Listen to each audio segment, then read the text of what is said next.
وسماكم المسلمين من قبل وفي هذا ليكون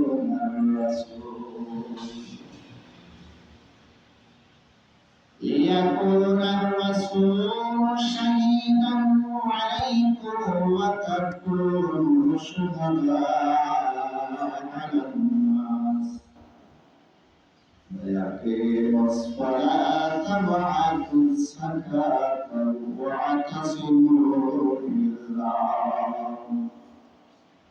ومولاكم فنعم المولى ونعم النصير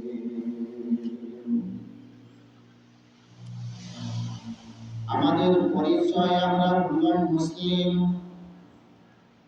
মুসলিম যখন হয়েছে আল্লাহ পাক রব্বুল আলামিন পাঁচ ওয়াক্ত সালাত আমাদের উপরে ফরজ করে দিয়েছেন। আল্লাহ পাক রব্বুল আলামিন আমাদের উপরে রমজান মাসে রোজা ফরজ করে দিয়েছেন। আল্লাহ পাক রব্বুল আলামিন আমাদের উপরে হজ ফরজ করে দিয়েছেন।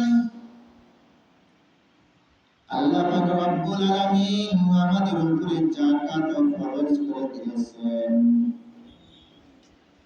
আর কলেমার হক এক আল্লাহর ইবাদত করার জন্য আল্লাহ পাক রব্বুল আলামিন এই জমিনে আমাদেরকে পাঠিয়ে দিয়েছেন। সুবহানাল্লাহ। পাঁচটা বিষয়ের উপরে জিন্দেগীর সমস্ত কামিয়াব হাসিল হবে। আল্লাহ পাক রব্বুল আলামিন আল্লাহর বান্দাকে জান্নাত দিবেন। পাঁচটা কারণে ব্যক্তি দুনিয়াতে সম্পদশালী থাকাকালীন আমল করে যাবে।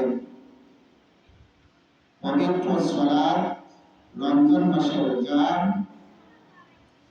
মাল সম্পদ থাকলে মাল সম্পদের যাকাত, সমর্থ থাকাকালীন হজ করা, আর একত্ববাদী এক আল্লাহর দাসত্ব স্বীকার করা, আল্লাহকে এক আল্লাহ বলে মেনে নেওয়া, আল্লাহর সঙ্গে অন্য কাউকে শরীক না করা, কালেমার হক আদায় করা।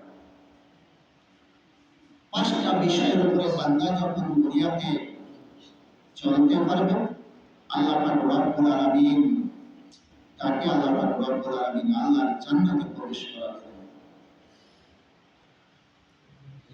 পবিত্র সিয়াম আমাদের ভিতরে পৌঁছাইয়াছিল, সিয়াম বিদায় নিয়ে চলে গেছে। এটা ছিল আমাদের জন্য পরীক্ষা।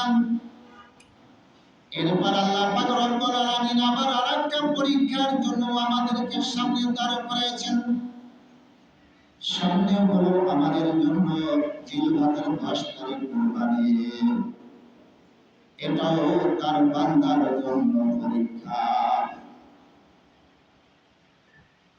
আল্লাহ পাক রব্বুল আলামিন ইব্রাহিম আলাইহিস সালামকে হুকুম করলেন, হে ইব্রাহিম, তোমার স্ত্রী হাজেরাকে তুমি তার সন্তান সহকারে, তার সন্তান ইসমাইলকে সহকারে তুমি মরু প্রান্তরে রেখে আসো। আল্লাহ পাক রব্বুল আলামিনের হুকুম পাইয়া ইব্রাহিম আলাইহিস সালাম মা হাজেরাকে নিয়ে ছোট সন্তান ইসমাইলকে নিয়ে মরু প্রান্তর থেকে রওনা হন।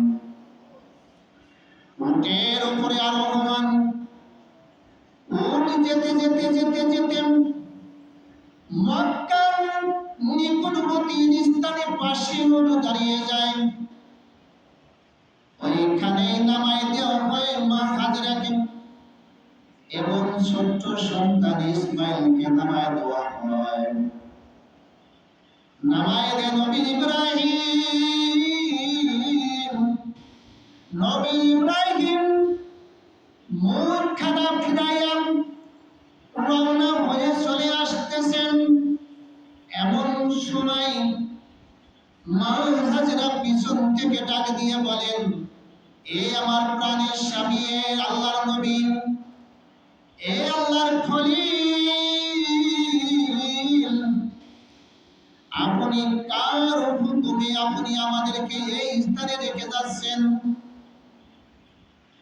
আপনি কি নিজের মতামতের উপরে আমাকে আমার সন্তানকে কি এখানে রেখে যাচ্ছেন, না মহান সৃষ্টিকর্তা আল্লাহর হুকুমে এখানে রেখে যাচ্ছেন?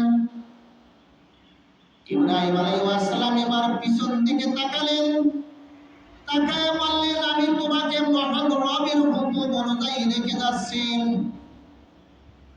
এরপর ইব্রাহিম আলাইহিস সালাম মুখ ফিরাইলেন, মা হাজেরা আল্লাহর কাছে দোয়া করলেন। আল্লাহ পাক রব্বুল আলামিনের কাছে বললেন, মা হাজেরা, মহান রবের তরফ থেকে যদি এখানে যদি হুকুম থাকে আমাদেরকে রাখার জন্য, তাহলে আমি সেই মহান রবের উপরে ধৈর্য ধারণ করলাম, আমি সবকিছু আল্লাহর জন্য মেনে নিলাম। ইব্রাহিম আলাইহিস সালাম আল্লাহর দরবারে হাত উঠালেন, হাত উঠাইয়া বললেন, হে আমার রব, হে আমার মালিক, হে আমার সৃষ্টিকর্তা, আমি আমার সন্তান, আমার স্ত্রীর জন্য দোয়া করছি, সন্তান স্ত্রীকে মাবুদ তোমার হাওলায় রেখে দিলাম। আল্লাহ পাক রব্বুল আলামিনের কাছে দোয়া করলেন, হে আমার রব, তুমি তোমার বান্দাকে, তোমার বান্দিকে হেফাজত করো। এবং নবী দোয়া করলেন মক্কার জন্য, মক্কার খেজুর পানি রুটি দোষ, আল্লাহ পাক রব্বুল আলামিন তুমি এর উপরে বরকত রহমত দিয়ে দাও। এবং ভাবে ইব্রাহিম আলাইহিস সালাম আল্লাহর কাছে দোয়া করলেন, আর দোয়া করলেন, হে আমার রব, হে আমার মালিক, আমি বড় প্রান্তরে নিজের সন্তান নিজের স্ত্রীকে যেখানে রেখে যাইতেছি, এ আমার মালিক, হে আমার রব, তুমি এই স্থানটা জনবসতি, জনমানব বা জনবসতি করিয়া দিও, এটা এলাকা করিয়া দিও, গ্রাম শহর করিয়া দিও, জনবসতি করিয়া দিও। আল্লাহ পাক রব্বুল আলামিন ইব্রাহিম আলাইহিস সালামের দোয়া কবুল করেছেন। কিছুদিন অতিবাহিত হয়ে চলে যায়, ইসমাইল বড় হয়, মা হাজরা ওখানে বসবাস করেন, মা হাজরা ওখানে বসবাস করেন। আল্লাহর তরফ থেকে সমস্ত ফয়সালা মা হাজরার হয়ে যায়। আল্লাহ পাক রব্বুল আলামিন নবী ইব্রাহিম আলাইহিস সালাম কিছুদিন দেরি হওয়ার পর একদিন রাতে নবী ঘুমায় আছেন, নবী ইব্রাহিম আলাইহিস সালাম ঘুমায় আছেন। এমন সময় আল্লাহ পাক রব্বুল আলামিন নবীকে ইলহাম শব্দের মাধ্যমে দেখান, এই আমার পয়গম্বর, আমার নবী, আপনি শুনুন, আপনি আপনার সন্তানকে ইসমাইলকে কুরবানি করুন, এটাই আমার বিধান, এটা আমার হুকুম। স্বপ্নে দেখলেন নবী ইব্রাহিম আলাইহিস সালাম পরদিন মা হাজেরার কাছে সমস্ত কিছু বৃত্তান্ত করলেন যে, এবং যে ইসমাইলের কাছে সমস্ত কিছু বর্ণনা করলেন।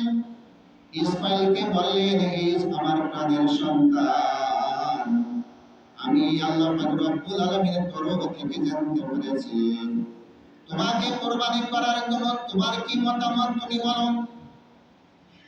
ইসমাইল আলাইহিস সালাম বললেন, হে আমার পিতা, হে আল্লাহর খলিল, আল্লাহর তরফ থেকে যখন ইলহাম হয়ে গেছে, হুকুম হয়ে গেছে আমাকে কুরবানি করার জন্য, আপনি আমাকে কুরবানি করুন, আপনি আমাকে ধৈর্যশীলদের ভিতরে পাইবেন, আপনি আমাকে ধৈর্যশীলদের ভিতরে পাইবেন, আপনি আমাকে কুরবানি করুন, আল্লাহর হুকুম পালন করুন, জমিনে আল্লাহর বিধান পালন করে দিন।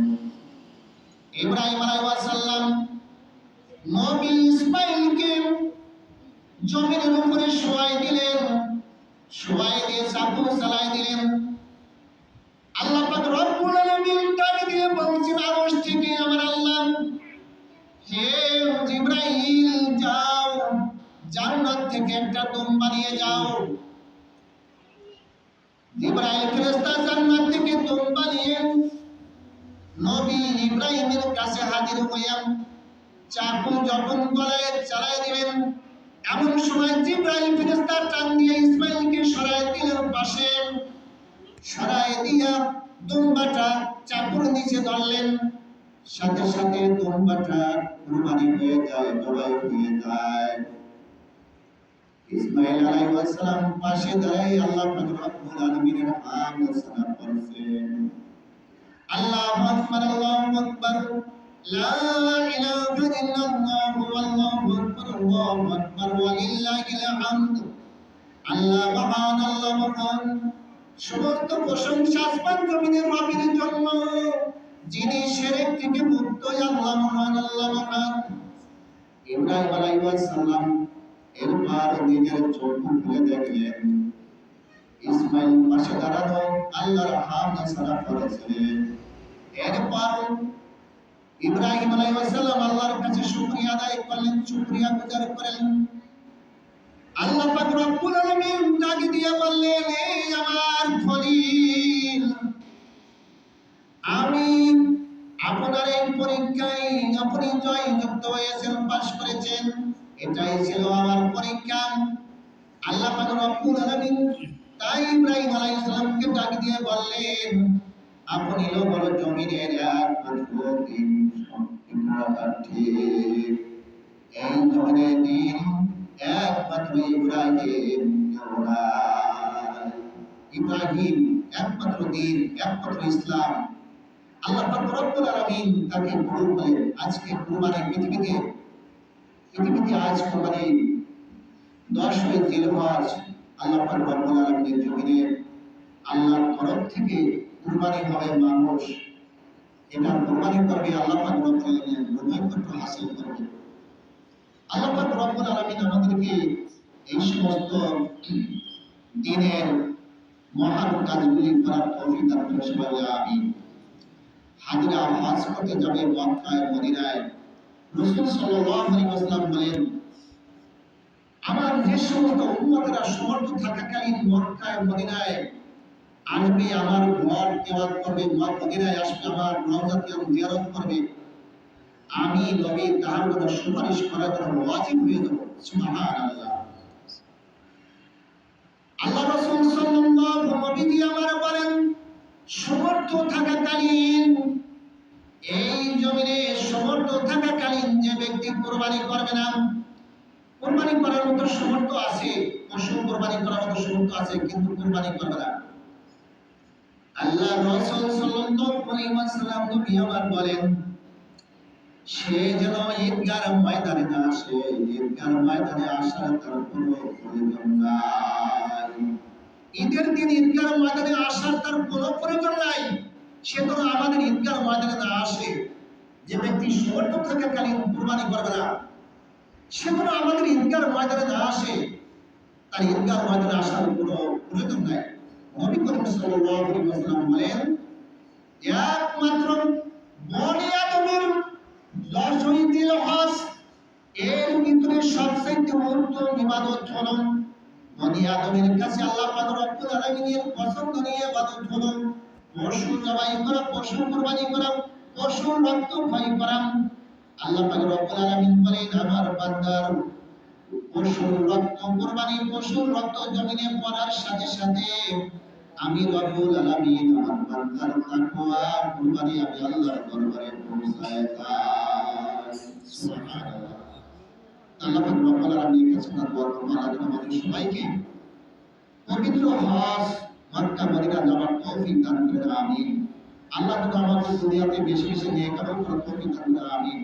ওয়া আখিরু দাওয়ানা আলহামদুলিল্লাহি রাব্বিল আলামিন। সুবহানাল্লাহি ওয়া বিহামদিহি।